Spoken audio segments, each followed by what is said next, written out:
नमस्कार बच्चों, मैं निरूप कुमार केमिस्ट्री क्लास में आपका स्वागत है। आज हम लोग पढ़ेंगे ग्राम अणु। कल हम लोग पढ़े थे परमाणु द्रव्यमान। क्या पढ़े थे? परमाणु द्रव्यमान। परमाणु द्रव्यमान बोले थे कि परमाणु द्रव्यमान जो है किसी भी तत्व का एक संख्या है जो बताएगा कि उस तत्व के एक परमाणु का भार कार्बन 12 तत्व के एक परमाणु के भार के 12वें भाग से कितना गुना अधिक है ना। इस वजह से परमाणु द्रव्यमान एक संख्या हो जाता था। ये चीज़ हम लोग नीचे भी पढ़े हुए हैं, है ना। फिजिक्स में भी पढ़ना है तो उसमें हाइड्रोजन से तुलना किया जाता है किसी तत्व के परमाणु द्रव्यमान निकालने के लिए। लेकिन यहाँ हम लोग कार्बन 12 जो तत्व है उससे तुलना करते हैं। अब जान गए हैं कि परमाणु द्रव्यमान एक संख्या होता है। निकाले भी थे, है ना। हाइड्रोजन का परमाणु द्रव्यमान 1 है, हीलियम का 4 है, लिथियम का 7 है। इस तरीके से याद भी रखना है। अब जो है उस तरह से एक परमाणु के द्रव्यमान का अगर वज़न लिखना था तो 1U, अगर हाइड्रोजन है तो 1U, हीलियम है तो 4U। मतलब परमाणु द्रव्यमान लिखने के बाद अगर उसके बगल में U लिख देते हैं तो वो उसके एक परमाणु का वज़न होता है। मतलब परमाणु द्रव्यमान पता है तो उसके एक परमाणु का द्रव्यमान हम लोग लिख सकते हैं। जैसे हाइड्रोजन का परमाणु द्रव्यमान 1 होता है तो हाइड्रोजन के एक परमाणु का द्रव्यमान क्या हो जाएगा? 1U हो जाएगा। ये हम लोग देख चुके थे। 1U का मान भी हम लोग 1.66 × 10⁻⁻24 ग्राम निकाले थे। अब है ग्राम परमाणु। परमाणु द्रव्यमान देख लिए थे, अब ग्राम परमाणु देखना है। क्या है? ग्राम परमाणु। ठीक, इसको इंग्लिश में बोलते हैं ग्राम एटम। Gram atom. ठीक, अब ये ग्राम एटम क्या है? परमाणु द्रव्यमान हम लोग समझ गए। परमाणु द्रव्यमान को अगर ग्राम में लिख दिए, परमाणु द्रव्यमान को किस में लिख दिए? अगर ग्राम में व्यक्त किया जाता है तो उसे 1 ग्राम परमाणु द्रव्यमान कहा जाता है ना।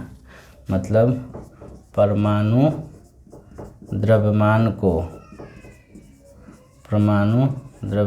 को किस चीज़ में व्यक्त कर देना है? ग्राम में व्यक्त किया जाता है। ग्राम में व्यक्त किया जाता है तो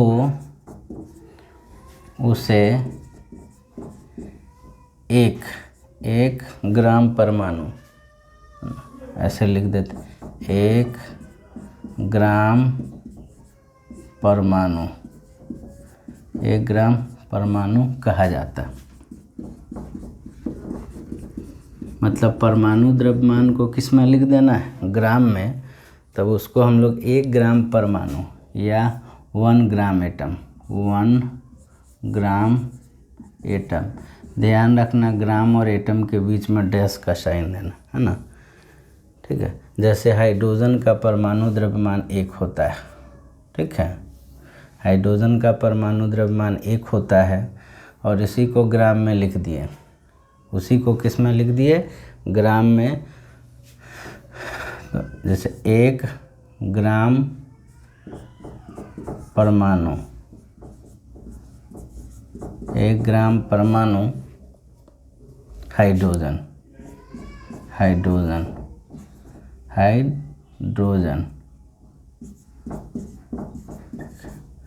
तो हाइड्रोजन का परमाणु 1 होता है।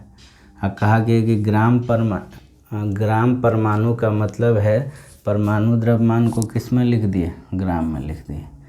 ठीक है, परमाणु द्रव्यमान एक था उसको ग्राम में लिख दिए, उसी को हम लोग ग्राम परमाणु बोलते हैं। उसी को हम लोग क्या बोलते हैं, ग्राम परमाणु बोलते हैं, या उसको 1 ग्राम परमाणु बोल सकते हैं ना। उसी तरह 1 ग्राम परमाणु एटम, 1 ग्राम एटम मान लो किसका ले लेते हैं, सोडियम का, सोडियम का। ठीक है, सोडियम का, तो उसका 23 होता है, 23 ग्राम, है ना। सोडियम का परमाणु द्रव्यमान 23 हो गया, उसी को ग्राम में लिख दिए, तो उसी को हम लोग ग्राम परमाणु बोलते हैं, या उसको कहो 1 ग्राम परमाणु। ग्राम परमाणु या 1 ग्राम परमाणु का मतलब वही है। ठीक है, अब 1 ग्राम परमाणु अगर सोडियम लिए हैं तो उसका वजन 23 ग्राम, तो 2 ग्राम एटम या 2 ग्राम परमाणु सोडियम का ले लिए तो कितना, 1 का 23 है तो 2 का कितना, 2 गुने 23 बराबर कितना हो जाए, 46 ग्राम, है ना। 1 ग्राम एटम या 1 ग्राम परमाणु क्या है, जब परमाणु द्रव्यमान को अगर हम लोग ग्राम में लिख देते हैं तब उसी को हम लोग क्या बोलते हैं, ग्राम परमाणु, या उसी को हम लोग ग्राम एटम बोलते हैं, है ना। मैग्नीशियम ले लिए, 1 ग्राम परमाणु मैग्नीशियम का, मैग्नीशियम 1 ग्राम, तो मैग्नीशियम का परमाणु द्रव्यमान होता है 24, और ग्राम परमाणु का मतलब है उसको ग्राम में लिख देना। बस सिंपल है, इसको समझ गए। मतलब परमाणु द्रव्यमान को अगर ग्राम में लिख दिए, है ना, उसी को हम लोग ग्राम परमाणु बोलते हैं, चाहे 1 ग्राम परमाणु। 1 ग्राम परमाणु ग्राम एटम किसका ले, कार्बन का ले लिए, कार्बन का, तो कार्बन का 12 होता है। जैसे परमाणु द्रव्यमान 12 है, उसको ग्राम में लिख दिया तो वही ग्राम एटम हो गया, ग्राम परमाणु हो गया, है ना। तो 1 ग्राम परमाणु का वजन, कार्बन के परमाणु का वजन 12 ग्राम है, तो 2 ग्राम परमाणु 2 ग्राम परमाणु कार्बन लेंगे, उसका वजन कितना हो जाएगा, 24 ग्राम हो जाएगा, है ना। उसी तरह मैग्नीशियम, 1 ग्राम परमाणु मैग्नीशियम है तो 24 ग्राम है, तो 2 ग्राम परमाणु मैग्नीशियम होगा तो कितना हो जाएगा, 24 दूना 48। ये हम समझ गए ग्राम परमाणु क्या है। तो परमाणु द्रव्यमान को अगर ग्राम में लिख दिए, परमाणु द्रव्यमान आप लोग 9th में बहुत याद करते होंगे, 20 तक याद रखना है, उसके बाद कुछ कुछ ज़रूरी चीज़ है उसको ध्यान में रखना है ना। मान लो पूछ दिया गया कि 1.5 ग्राम परमाणु कार्बन का, तो 1.5 में 12 से क्या कर देंगे, गुना कर देंगे। ये समझ गए, इसको लिख सकते हैं, है ना। ये बुक में है, हो सकता है कॉपी में जो नोट्स दिए उसमें हो या नहीं हो, कंफर्म नहीं है ना, इस वजह से इसको लिख भी लीजिएगा, है ना। अब जो है उसके बाद आता है सूत्र द्रव्यमान। क्या है, सूत्र द्रव्यमान, सूत्र द्रव्यमान, सूत्र द्रव्यमान। ठीक है, सब द्रव्यमाने से रिलेटेड हैं। तो ये वैसे यौगिकों के लिए इस्तेमाल करते हैं जो आयनिक यौगिक होगा, आयनिक यौगिक होगा, मतलब आयन से मिल के बना होगा। जैसे नमक हो गया, है ना, आयनिक यौगिक है। तो पूछेगा कि नमक का सूत्र द्रव्यमान लिखें, तो नमक का सूत्र क्या होता है, नमक का सूत्र होता है NaCl। ठीक है, तो उसका सूत्र द्रव्यमान है, तो सबके परमाणु द्रव्यमान को जोड़ देंगे, जोड़ने के बाद आएगा वही हमारा क्या होगा, सूत्र द्रव्यमान हो। तो सोडियम का 23 होता है और क्लोरीन का 35.5 हुआ, जोड़ दोगे तो कितना हो जाएगा, 35 और 23, है ना, 35 और 23 58.5, ये हमारा सूत्र द्रव्यमान हो गया। और एक अणु के लिए लिखना है तो U में लिखते हैं, है ना। जैसे हाइड्रोजन के पूछा गया एक परमाणु का वजन लिखिए, तो यहाँ ये एक सूत्र का द्रव्यमान हो गया तो उसको U में लिख देंगे, है ना। जैसे कार्बन के एक परमाणु का द्रव्यमान पूछेगा तो 12 U लिखेंगे। ठीक है, एक परमाणु का द्रव्यमान अगर लिखना होगा तो U में लिख देंगे, या एक अणु का द्रव्यमान लिखना होगा तो जोड़ करके इसके बगल में क्या कर देंगे, U कर देंगे, है ना। तो ये परमाणु द्रव्यमान हो गया। जैसे मान लो KCl है, KCl का सूत्र द्रव्यमान पूछा तो K का 39 होता है और इसका 35.5 होता है। जोड़ दोगे 0.5 9 5 14 3 3 6 U। अब वही इसको पूछेगा कि ग्राम अणु, है ना, या ग्राम सूत्र द्रव्यमान पूछेगा तो U के जगह पे हम लोग क्या कर देंगे, ग्राम में लिख देंगे। ये हमारा हो गया सूत्र द्रव्यमान हो गया, मतलब ये आयनिक पदार्थ के लिए इस्तेमाल होता है सूत्र द्रव्यमान। उसके बाद आता है आणविक द्रव्यमान, है ना। उसके बाद है क्या, आणविक द्रव्यमान, इसको फार्मूला वेट भी बोलते हैं, फार्मूला वेट। ठीक, बहुत बात नहीं है। उसके बाद होता है आणविक द्रव्यमान। क्या होता है, आणविक द्रव्यमान। ठीक, आणविक द्रव्यमान का मतलब है एक अणु का द्रव्यमान। तो बोले एक अणु का रहेगा या एक परमाणु का द्रव्यमान रहेगा तब उसको हम लोग U में लिख देते हैं, है ना। तो आणविक द्रव्यमान जो है वो इस्तेमाल करते हैं, ठीक है, वो अणु के लिए इस्तेमाल करते हैं, है ना। तो किसी अणु का जो आणविक द्रव्यमान निकालना रहता है, जैसे H2O है, तो उसमें H2O में जो भी परमाणु है उसके द्रव्यमान को लिख करके जोड़ देंगे। जैसे हाइड्रोजन 2 है, एक के लिए 2 होता है, ऑक्सीजन 1 है उसके लिए 16 होता है, तो 16 2 18 हो गया। और आणविक द्रव्यमान का मतलब एक अणु, तो U में लिख देते हैं। ठीक है, मान लो हमारा NH3 है ना, NH3 है तो नाइट्रोजन का 14 होता है और एक हाइड्रोजन का 1 3 14 3 17 U में लिख देना। आणविक द्रव्यमान का मतलब है एक अणु का द्रव्यमान, तो उसको U में लिखेंगे, है ना। एक अणु का द्रव्यमान लिखना होगा तो क्या कर देंगे, U में लिख देंगे, है ना। किसी को दिक्कत और भी है, H2O हो गया, NH3 हो गया, CH4 हो गया, तो क्या लिखिए, कार्बन का 12 होता है, 4 हाइड्रोजन, 16 U में लिखेंगे, है ना, 16 U में लिखेंगे। अगर वही पूछेगा कि नहीं ग्राम में लिखिए तो 16 U के जगह पे हम लोग याद होगा 1 U बराबर होता है 1.66 × 10⁻⁻24 ग्राम। ठीक है, यहाँ ग्राम नहीं लिख सकते, ये 16 U ही लिखेंगे, U के बदला में इतना ग्राम लिखा जा सकता है ना। ये हमारा हो गया आणविक द्रव्यमान, है ना। आणविक द्रव्यमान कैसे निकालते हैं, तो किसी अणु में उपस्थित सभी परमाणु के परमाणविक द्रव्यमानों के योग, कोई भी अणु है उसमें जितना परमाणु है उसके परमाणु द्रव्यमान का योग क्या कहलाता है, आणविक द्रव्यमान कहलाता है। ठीक है, आणविक द्रव्यमान हो गया। अब जो है जैसे हम लोग ग्राम परमाणु कहे थे उसी तरह से ग्राम अणु भी होता है। उसी तरह से क्या होता है, ग्राम अणु। उसी तरह से क्या होता है, ग्राम अणु। मतलब इसमें आणविक द्रव्यमान को अगर हम लोग ग्राम में लिख देते हैं, है ना।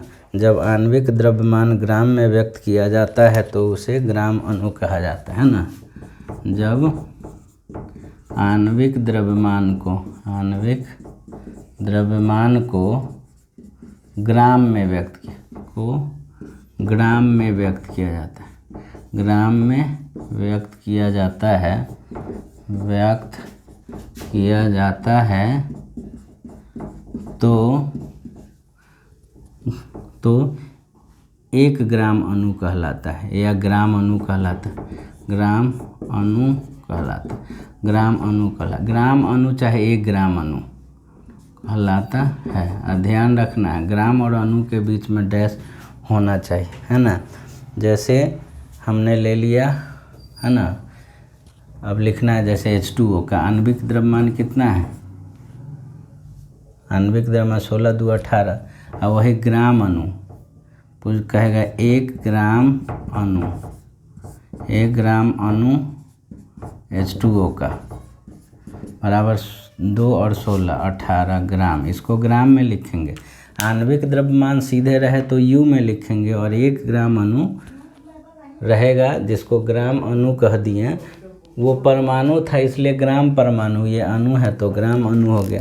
जैसे हाइड्रोजन है ना, 1 ग्राम मॉलिक्यूल, अणु को मॉलिक्यूल बोलते हैं। 1 ग्राम मॉलिक्यूल हाइड्रोजन, ये अणु हो गया, ठीक है। तो इसका 2 ग्राम होगा। अब परमाणु रहता था तो खाली H लिखा जाता था, मतलब एक अणु में हाइड्रोजन का 2 परमाणु होता है। तो आणविक द्रव्यमान को, हाइड्रोजन का आणविक द्रव्यमान कितना हो जाएगा, H2 है तो 2 हो गया आणविक द्रव्यमान, ठीक है। उसके बाद उसको U में लिख दिए तो 1 अणु हाइड्रोजन के भार हो गया 2U, और उसी को ग्राम में लिख दिए तो वो हमारा 1 ग्राम अणु हाइड्रोजन का वज़न हो गया। मतलब अणु को, अगर अणु के द्रव्यमान को अगर हम लोग ग्राम में लिख देते हैं तब उसको क्या बोलते हैं, ग्राम अणु बोलते हैं, ठीक है। ग्राम अणु है ना। 1 ग्राम अणु मान लो CO2 ले लें, कार्बन का 12 और इसका 32, कितना हो जाएगा 44। और ग्राम अणु का मतलब है ग्राम में लिखना है तो इसको ग्राम में लिख दिए, ठीक है। तो ये समझ गए ग्राम अणु। अब वही अगर आयन रहता है, ठीक है, अगर आयन रहता है उसको ग्राम आयन बोलते हैं, है ना। ग्राम आयन मतलब कोई आयनिक, अगर कोई आयन है ना, आयन के द्रव्यमान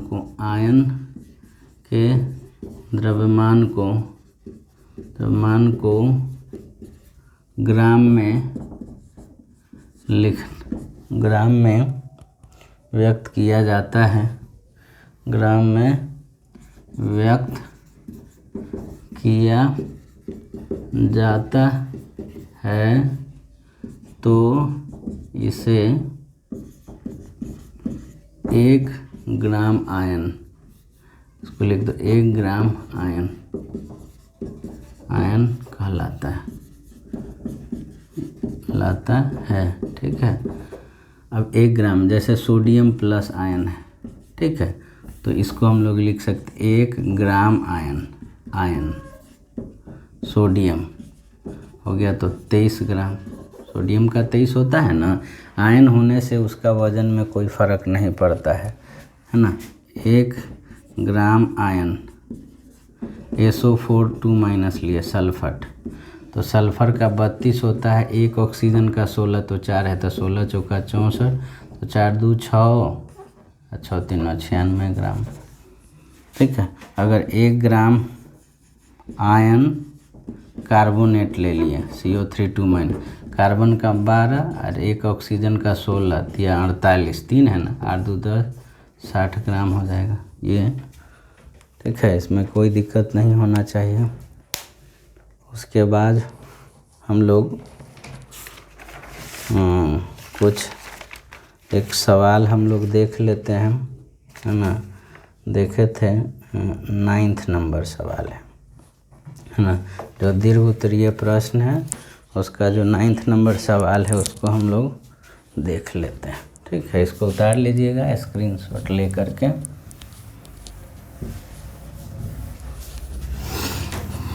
है ना। अब जो है एक सवाल जो 9th नंबर है उसको हम लोग कर देते हैं, थोड़ा समझा देते हैं, आप लोग बना लीजिएगा, ठीक है। कहता है कि नाइट्रोजन का 3 ऑक्साइड है, नाइट्रोजन का 3 ऑक्साइड है का भार, है ना। नाइट्रोजन का 3 ऑक्साइड है, पहला नाइट्रोजन का ऑक्साइड, नाइट्रोजन का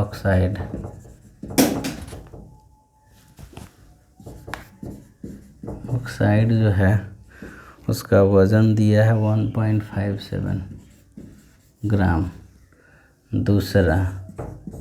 दूसरा नाइट्रोजन के ऑक्साइड का वज़न है, उसमें है दूसरा का है 2.14 ग्राम 14 ग्राम।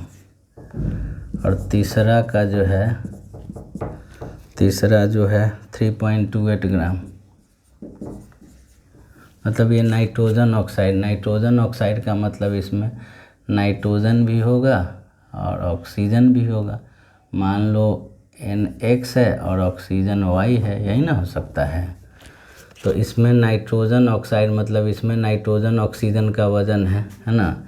तो ठीक बात है, इतना दे दिया है। उसके बाद आगे कहता है कि प्रत्येक में नाइट्रोजन 1 ग्राम है, मतलब इसमें नाइट्रोजन बराबर 1 ग्राम और इसमें भी नाइट्रोजन बराबर कितना है 1 ग्राम। इसमें भी नाइट्रोजन कितना है 1 ग्राम। तो नाइट्रोजन ऑक्साइड मतलब नाइट्रोजन ऑक्सीजन मिला के इतना है, उसमें नाइट्रोजन इतना है, तो ऑक्सीजन कितना होगा 1.57 में से 1 घटा दो। इसमें ऑक्सीजन कितना होगा 2.14 में से 1 घटा। इसमें ऑक्सीजन कितना होगा 3.28 में से 1 घटाने के बाद ये 0.57 आएगा, ये आ जाएगा 1.14 आ जाए और ये आ जाएगा 2.28, ठीक है, ग्राम। अब ये जो है ग्राम हो गया।